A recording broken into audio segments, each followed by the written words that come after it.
Hey guys, what's up? It's the Culture Detective here. Subscribe to my second channel if you're interested.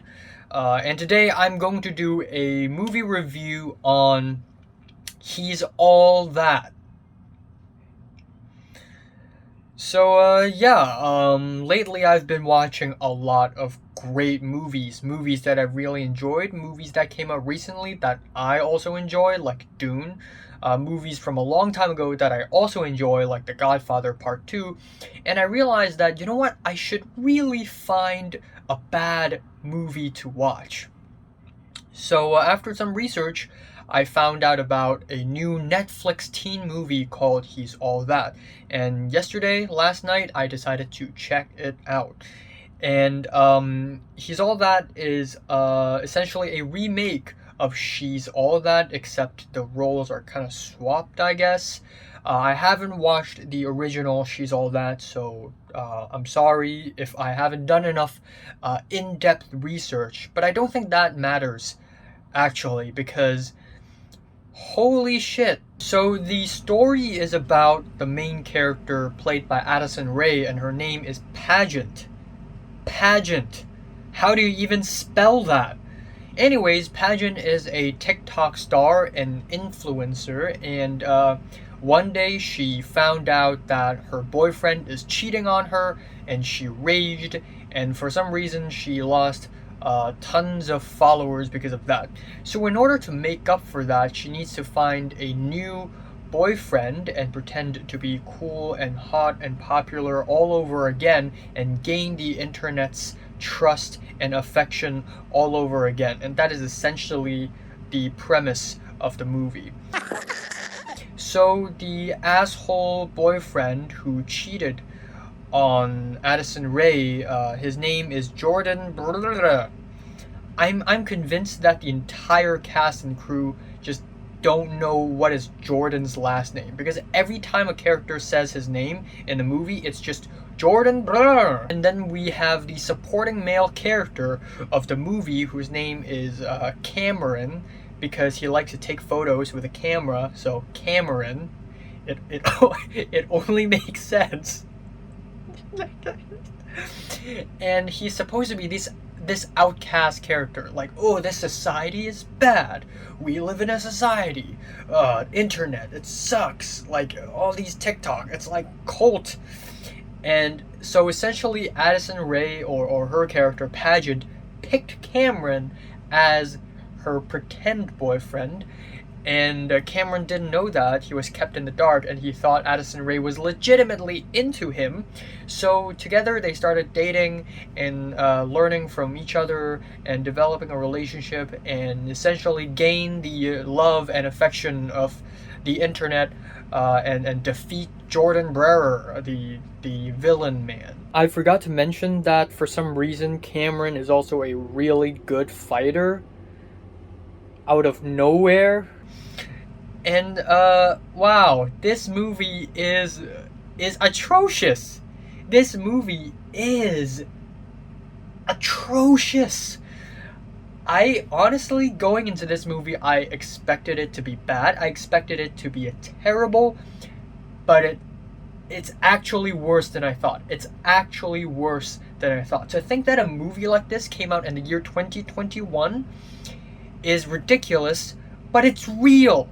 This movie is directed by a guy named Mark Waters, and he has also brought us Freaky Friday and Mean Girls, so you can already expect what kind of movie this is. Let's talk about the technical stuff first. The first 14 minutes of this movie is completely jam-packed with music. It doesn't have to be diegetic. It can be non-diegetic. It could be diegetic. It doesn't matter. It is jam-packed with music, upbeat, peppity pop music, and hip-hop beats. And music in movies are fine, but when you pack 20 songs in the first 14 minutes, it just makes me want to puke. It's so freaking noisy. And then the editing of this movie, it's like ADHD. It is literally ADHD. It constantly jumps from one cut to another cut to another cut. I don't think I've seen a review on the internet that complains about this, because the editing is just bad, man. Watching this movie is so exhausting. And then we have the costumes. Like, what's with the costumes, man? What's with the costumes? Did you buy this in Walmart or something? Actually, I have no idea because I've actually never been to a Walmart in my life. But still, the costumes, it's hideous. And then we have the acting. The main actress of this movie is Addison Rae, and she is incredibly talented. And her acting is cartoony, and it's not just her. It's pretty much everyone in this movie. Everyone in this movie is so bad at acting. It's they. You think that they're cartoon characters. You think that they came out of like Simpsons, except that would be an insult to Simpsons. You make me. The dialogues are unrealistically bad.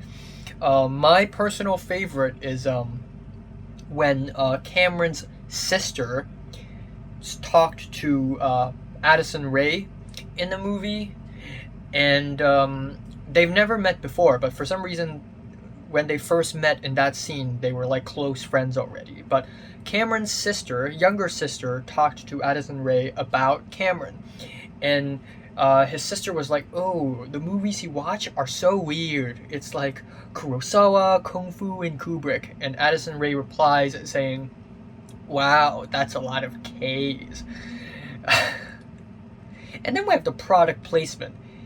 It's watching this movie is like watching a series of bad commercials because the product placement is so blatant and obvious. It's honestly hilarious. There's a party scene where it's just KFC and Pizza Hut, and it's ridiculous. Oh, can I take this KFC back home? This movie also barely makes any sense.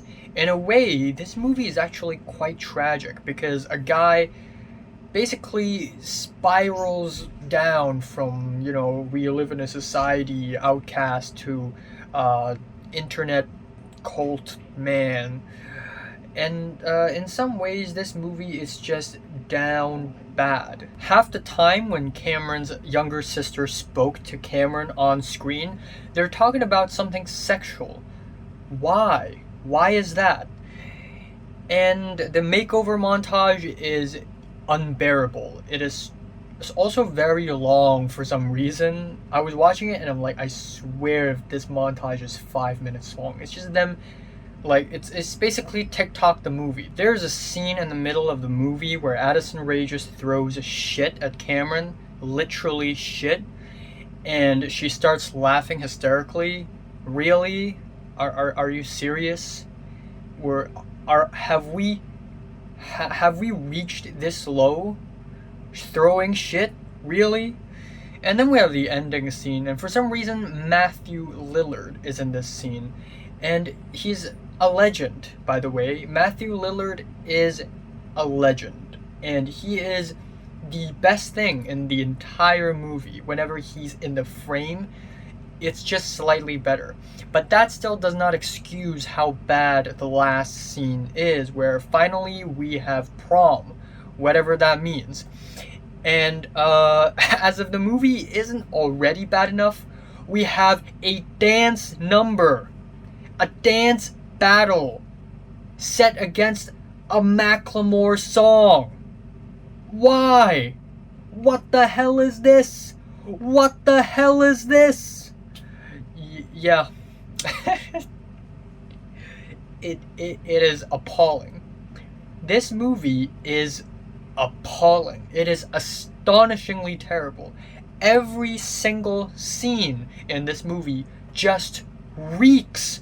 And what is the message of this movie even? It doesn't really have anything important or profound or deep to say about internet culture. All this movie does is dip its fingers into internet culture and maybe toxic masculinity and maybe this we live in a society thing, and dip their fingers into these concepts like a little bit and then just completely ignore it, because the dialogues, the plot, the story, the concept, the premise, everything is just so shallow. It just fails to have any message whatsoever. And also, Kourtney Kardashian is in this movie for some reason. Yeah, it is terrible. Like I said, when I went into this movie, I expected it to be bad. I expected myself to give this movie a 2 out of 10, but I was just so shocked by how terrible this is. I was just so uh, impressed that this movie can be this bad. I mean, every single scene, man. Every single scene just sucks. I just can't help but feel like a 0 out of 10 on this thing. It is a 0 out of 10. And I know I've been giving pretty extreme scores lately. I gave an album a 10, I gave a film a 10, and then I'm giving a 0 now. But I really thought about this long and hard. This movie is a 0 out of 10. This is genuinely one of the worst things I've ever seen in my life. This is genuinely, astonishingly atrocious. And I have no words. So, have you watched She's All That? From 1 to 10, how much did you rate it? Like it, and subscribe if you want more. And thanks for watching.